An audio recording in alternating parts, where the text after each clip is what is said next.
అందరికీ నమస్కారం. MLA MLC అంశంలో పార్టీ తీసుకున్న నిర్ణయం పట్ల చాలా మంది నా అభిమానులకు తర్వాత పార్టీ అభిమానులకు కొంత ఇబ్బందికరమైన పరిస్థితి వచ్చి ఉంటుంది. బట్ పార్టీ కొరకు మనం సహనంతో ఉందాం. పార్టీ నన్ను ఇంకా మరింత మంచి పొజిషన్ కొరకు ఆలోచిస్తుండొచ్చు.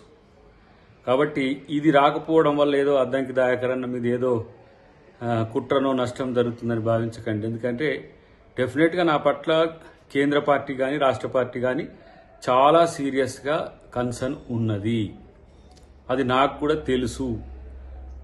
దీపాదాస్ మున్షి గారు కూడా నాతో నిన్న మాట్లాడినప్పుడు చాలా స్పష్టంగా కూడా చెప్పడం జరిగింది. కాబట్టి పార్టీ యొక్క విధేయునిగా పార్టీ నిర్ణయాలను గౌరవించాల్సిన బాధ్యత నాపై ఉన్నది. ప్రతిసారి అద్దంకి దాయకరన్నకే నష్టం జరుగుతుందని భావించే మిత్రులు ఎవరైనా సరే మంచి జరగబోతుంది కాబట్టి అందరూ కూడా సంతోషంగా ఉండండి. పార్టీ అధికారంలోకి వచ్చింది.